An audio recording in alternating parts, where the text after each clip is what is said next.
नमस्कार, जय हिंद साथियों, कैसे हैं आप सभी। अपने चैनल की आज की इस वीडियो में मैं आप सभी का एक बार फिर से स्वागत करता हूं। साथियों, कहा जाता है कि दिल्ली दिल वालों की है और मुंबई नगरी पैसे वालों की है, लेकिन ये बात कहां तक सही है। माना कि मुंबई में एशिया के सबसे रईस व्यक्ति मुकेश अंबानी का घर है, लेकिन भाई मैं आपको बता दूं कि दिल्ली भी इस मामले में बिल्कुल भी कम नहीं है। भारत देश की राजधानी दिल्ली में भी एक से बढ़कर एक रईस व्यक्ति रहता है। बस फर्क सिर्फ इतना है कि ज्यादातर लोग उनके बारे में जानते नहीं है। लेकिन आज की इस वीडियो में मैं आपको भारत देश का दिल कहे जाने वाले उसकी राजधानी दिल्ली के 10 सबसे अमीर आदमियों के बारे में और उनकी नेटवर्थ के बारे में बताने जा रहा हूं। हो सकता है इन 10 लोगों के बिजनेस, उनकी नेटवर्थ और उनके नाम जानकर आप भी मोटिवेट हो जाएं। लेकिन वीडियो शुरू करने से पहले मेरी आपसे रिक्वेस्ट है कि हमारे इस चैनल को लाइक करके अपने सर्कल में जरूर शेयर करें, और अगर चैनल पे नए हैं, अभी तक इसे सब्सक्राइब नहीं किया तो इसे सब्सक्राइब करके बेल आइकन पे क्लिक करके ऑल पर जरूर क्लिक कर दें, ताकि इसी तरीके से इंटरेस्टिंग जानकारी भरे वीडियोस के नोटिफिकेशन आप तक समय समय पर पहुंचते रहें। साथियों, मैं आपको एक बात और बता दूं कि ये वीडियो हमारा इंटरनेट के द्वारा दी गई डाटा सूची और फैक्ट्स के बेस पे आधारित है। और अगर आपका हमारे इस वीडियो के बारे में कोई सुझाव है या कोई ऐसा टॉपिक है जिसके बारे में आप हमसे जानना चाहते हैं, तो उसे भी आप कमेंट बॉक्स में मेंशन कर सकते हैं। मैं उसके ऊपर भी जल्द एक वीडियो बना के पेश कर दूंगा। तो चलिए बिना किसी देरी के ये वीडियो शुरू करते हैं। साथियों, मैं आपको बताऊं तो भारत देश का दिल कहे जाने वाली दिल्ली दिल वालों की तो है ही, साथ में पैसे वालों की भी है। भारत देश का हर बड़ा उद्योगपति दिल्ली शहर में रहता है या रहना चाहता है। इसके कई मुख्य कारण हैं, जिनमें से एक कारण ये है कि पूरे देश ही नहीं, पूरी दुनिया में जितनी भी कंपनियां हैं, उसका एक हेड ऑफिस दिल्ली में जरूर मौजूद है। इसके अलावा दिल्ली पूरे भारत देश की राजधानी होने के साथ साथ विदेशों से भी वेल कनेक्टेड है। दिल्ली शहर में किए गए एक सर्वे की रिपोर्ट के अनुसार अगर बात की जाए तो दिल्ली स्टेट सेंट्रल गवर्नमेंट को टैक्स के रूप में हर साल 2,958 बिलियन रुपीस देता है। और इसी बात से पता चलता है कि दिल्ली के बिजनेसमैन के पास कितना ज्यादा पैसा है। साथ ही दिल्ली शहर इतने बड़े बड़े बिजनेसमैन की फेवरेट डेस्टिनेशन इसलिए है क्योंकि दिल्ली में राष्ट्रपति, प्रधानमंत्री और बड़े बड़े सेंट्रल मिनिस्टरों के आवास के साथ साथ ये राजनीतिक हब भी है। और ये बात तो आप सभी को पता होगी कि पूरे भारत देश की राजनीति दिल्ली से ही शुरू होती है, और इसी की वजह से पूरे देश ही नहीं बल्कि दुनिया की सुरक्षित जगहों में से दिल्ली एक मानी जाती है। अब जैसे कि इस वीडियो में बात करनी है 10 सबसे रईस आदमियों की, तो इन रईस आदमियों की सूची में 10वें नंबर पे जो व्यक्ति आते हैं उनकी नेटवर्थ 17,000 करोड़ रुपए है, और उनका नाम है वीसी बर्मन, यानी विवेक चंद बर्मन। और ये डाबर कंपनी के सबसे ओल्डेस्ट मेंबर में से एक हैं। साथ ही ये फॉर्मल चेयरमैन भी हैं डाबर इंडिया लिमिटेड के। इन्होंने ये कंपनी सन 1954 में ज्वाइन करी थी और सन 1998 में इन्हें इस कंपनी का चेयरमैन बना दिया गया था। इन्होंने अपने कार्यकाल के दौरान बड़ी मेहनत करके डाबर कंपनी को खड़ा किया था और इस लेवल तक पहुँचाया था, लेकिन अपनी स्वास्थ्य समस्याओं की वजह से ये आज की डेट में रिटायर हो चुके हैं। और रिटायर होने के बाद इन्होंने इस कंपनी की कमान अपने भतीजे आनंद बर्मन के हाथों में सौंप दी थी। अब इस सूची में 9वें नंबर पे जो व्यक्ति आते हैं उनका नाम है कुलदीप सिंह ढींगरा, जिनकी नेटवर्थ 19,800 करोड़ रुपए है। कुलदीप सिंह जी बर्जर पेंट के चेयरमैन हैं। साथियों, बर्जर पेंट का नाम किसने नहीं सुना। और जब भी किसी के मन में अपना घर, मकान,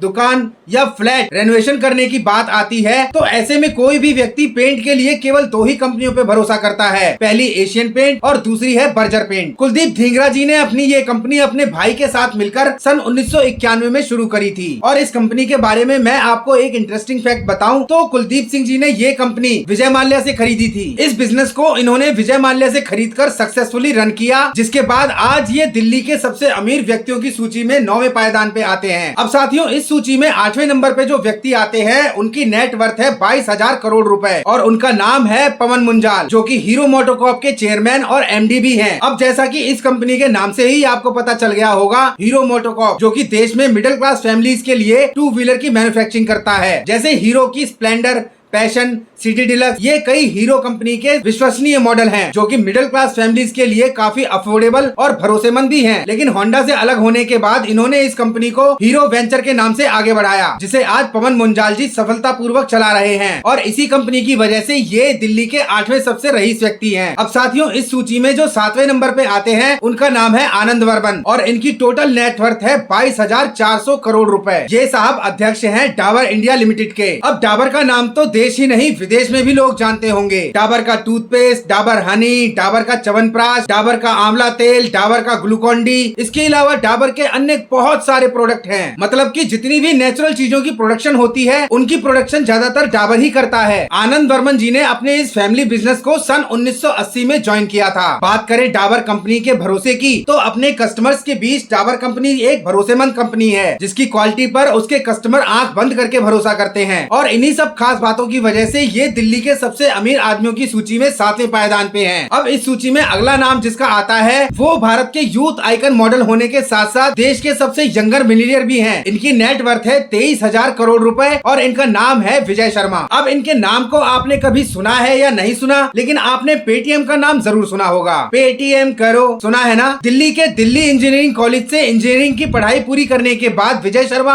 आज सीईओ है पेटीएम के। विजय शर्मा ने सन 2000 में 197 के नाम से इस कंपनी को खोला था। इन्होंने भारत देश में पैसे के लेन देन को क्रांतिकारी रूप से बदल कर रख दिया। जी हाँ दोस्तों, जिस दौरान ये पेटीएम लॉन्च हुआ था उस दौरान किसी ने सोचा भी नहीं था कि पेमेंट ट्रांजैक्शन के लिए debit card, credit card, cash या बैंक ट्रांजैक्शन के अलावा कोई और मोड भी हो सकता है। लेकिन इन्होंने डिजिटल पेमेंट को पेटीएम के थ्रू ट्रांसफॉर्म करके पैसों के आपसी लेन देन को बिल्कुल इजी कर दिया। साथ ही इन्होंने अपनी कंपनी की इस टैगलाइन को भी बहुत ही ज्यादा एडवर्टाइज किया, पेटीएम करो। इनकी शुरुआत में इस तरीके से डिजिटल पेमेंट को कोई भी व्यक्ति ज्यादा सीरियस नहीं लेता था, लेकिन जैसे ही दुनिया में कोविड का आतंक छाया पेटीएम की तो काया ही पलट गई। हर कोई पेटीएम के थ्रू पेमेंट एक्सेप्ट करने लगा। सब्जी वाला, दूध वाला, दुकान वाला, होटल वाला, यहाँ तक कि बड़े बड़े मॉल में भी पेटीएम ट्रांजैक्शन के थ्रू पैसों का लेन देन शुरू हो गया, जिसकी वजह से आज के समय में विजय शर्मा दिल्ली में अमीरों की सूची में 6ठे नंबर पे आते हैं। साथ ही ये दिल्ली के सबसे कम उम्र के अरबपति भी हैं। अब इस सूची में 5वें पायदान पे जो व्यक्ति हैं उनकी नेटवर्थ है 25,500 करोड़ रुपए। साथ ही ये फाउंडर और चेयरमैन भी है भारतीय एंटरप्राइजेस के। साथियों, एयरटेल का नाम तो आप लोगों ने जरूर सुना होगा, फिर चाहे वो एयरटेल का मोबाइल हो, एयरटेल की सिम हो या एयरटेल का इंटरनेट कनेक्शन हो। एयरटेल भारतीय एंटरप्राइजेस कंपनी का एक बड़ा ब्रांड है। साथ ही ये भारत का दूसरा सबसे बड़ा टेलीकम्युनिकेशन सर्विस प्रोवाइडर भी है। पूरे भारत देश में लगभग 400 मिलियन से ज्यादा लोग इसके कस्टमर हैं, जो कि अपने रोजाना के जीवन में कहीं ना कहीं किसी न किसी तरह से इस ब्रांड का इस्तेमाल जरूर करते हैं। सुनील मित्तल जी के बारे में एक खास बात ये भी है कि इन्हें सन 2007 में उस दौरान राष्ट्रपति डॉक्टर एपीजे अब्दुल कलाम के द्वारा पद्म विभूषण सम्मान से भी नवाजा गया था। और इनकी कंपनी की इतनी बड़ी कामयाबी की वजह से आज ये दिल्ली के अमीर आदमियों की सूची में 5वें नंबर पे आते हैं। अब इस सूची में चौथे नंबर पे जो व्यक्ति है उनका नाम है रवि जयपुरिया, जिनकी नेट वर्थ है 25,700 करोड़ रुपए। रवि जयपुरिया को कोला किंग ऑफ इंडिया भी कहा जाता है। ये आरजे कॉर्प नाम की कंपनी के अध्यक्ष हैं। साथ ही इनकी एक और कंपनी है जिसका नाम वरुण बेवरेजेस है। साथ ही ये दुनिया की दूसरी सबसे बड़ी बॉटलिंग पार्टनर है दुनिया की सबसे बड़ी कोल्ड ड्रिंक कंपनी पेप्सिको की। पेप्सिको कंपनी के जितने भी कोल्ड ड्रिंक होते हैं वो इन्हीं की कंपनी के द्वारा बनाई गई बोतल के अंदर पैक करके सर्व किए जाते हैं। रवि जयपुरिया ने अमेरिका से बिजनेस मैनेजमेंट का कोर्स किया, जिसके बाद इन्होंने अपनी फैमिली के बॉटलिंग बिजनेस को ज्वाइन करके कड़ी मेहनत करके यहाँ तक पहुँचा दिया और इसी की वजह से ये इस सूची में चौथे नंबर पे आते हैं। अब साथियों, इस सूची में तीसरे नंबर पे जो व्यक्ति हैं उनका नाम है विक्रम लाल और इनकी नेट वर्थ लगभग 30,000 करोड़ रुपए है। इनके बारे में अगर बात की जाए तो साथियों, देश के बच्चे ने रॉयल एनफील्ड का नाम तो जरूर सुना होगा। यहाँ तक कि देश ही नहीं विदेशों से भी जब कोई सैलानी भारत में घूमने आता है तो सबसे पहले वो रॉयल एनफील्ड के शोरूम में जाके एक बढ़िया सी बाइक खरीदता है, क्योंकि रॉयल एनफील्ड कंपनी के द्वारा मैन्युफैक्चरिंग की गई बुलेट बाइक बहुत ही भरोसेमंद मानी जाती है, जिसके भरोसे की चर्चा देश ही नहीं विदेशों तक भी होती है। और विक्रम लाल जी ने जब अपनी पढ़ाई पूरी करके अपनी फैमिली के इस बिजनेस को ज्वाइन किया, जिसके बाद इन्होंने रॉयल एनफील्ड के नाम से मोटरसाइकिल मैन्युफैक्चरिंग करने का बिजनेस शुरू किया। और आज के समय में भारत देश के अंदर रॉयल मैन्युफैक्चरिंग के 3 मैन्युफैक्चरिंग प्लांट हैं, जहां पर रॉयल एनफील्ड की मोटरसाइकिलों की मैन्युफैक्चरिंग की जाती है। और इनकी कंपनी के द्वारा मैन्युफैक्चरिंग की गई मोटरसाइकिलों को देश ही नहीं विदेशों में भी एक्सपोर्ट किया जाता है। और इस कंपनी के द्वारा एक साल में लगभग 7 लाख से ज्यादा मोटरसाइकिलें बेच दी जाती हैं। साथ ही इनकी मोटरसाइकिलों की सेल का ये आंकड़ा साल दर साल बढ़ता ही जा रहा है। इसके अलावा मैं आपको एक बात और बता दूं कि देश का लगभग हर एक युवा सोसाइटी में, समाज में अपना भौकाल टाइट करने के लिए रॉयल एनफील्ड की बुलेट बाइक लेना चाहता है। इसके अलावा आजकल मोटर ब्लॉगिंग का क्रेज भी बहुत ही ज्यादा है और मोटर ब्लॉगिंग करने वाले जो भी ब्लॉगर हैं उनकी पहली पसंद रॉयल एनफील्ड बाइक ही है। और इन्हीं इन्हीं सब कारणों की वजह से इनकी बनाई इस कंपनी में जबरदस्त ग्रोथ होती जा रही है और इस ग्रोथ के बेस पे ही ये आ चुके हैं दिल्ली में सबसे अमीर आदमियों की सूची में तीसरे पायदान पर। अब इस सूची में दूसरे पायदान पे जो है उनका नाम है राजीव सिंह और उनकी नेट वर्थ है 32,800 करोड़ रुपए। साथियों, राजीव सिंह जी बहुत ही साधारण व्यक्तित्व वाले व्यक्ति हैं और इन्हें सन 2020 में डीएलएफ का चेयरमैन नियुक्त किया गया था। हालांकि दिल्ली में डीएलएफ का नाम कौन नहीं जानता। दिल्ली, गुड़गांव, नोएडा, बल्कि पूरे दिल्ली एनसीआर में डीएलएफ के बहुत सारे प्रोजेक्ट हैं। उनके द्वारा बनाई गई बहुत सारे शॉपिंग कॉम्प्लेक्स, बहुत सारे मॉल, बहुत सारे फ्लैट्स, बहुत सारी कमर्शियल प्रॉपर्टीज हैं। इनके बारे में मैं आपको ये बता दूं कि डीएलएफ जो कंपनी है वो कमर्शियल लैंड एक्विजिशन का काम करती है और इस डीएलएफ कंपनी के चेयरमैन के रूप में राजीव सिंह जी इस सूची में दूसरे नंबर पे आते हैं। अब साथियों, दिल थाम के बैठ जाइए क्योंकि दिल्ली के 10 सबसे अमीर आदमियों की सूची में जो व्यक्ति पहले नंबर पे आता है उनकी नेट वर्थ है 1,41,700 करोड़ रुपए। अब इस आंकड़े के पीछे कितने शून्य लगे रहते हैं ये भी कैलकुलेट करना बहुत सारे लोगों के लिए इम्पॉसिबल है और इनका नाम है शिव नादर, जो कि चेयरमैन है HCL टेक्नोलॉजीज के। HCL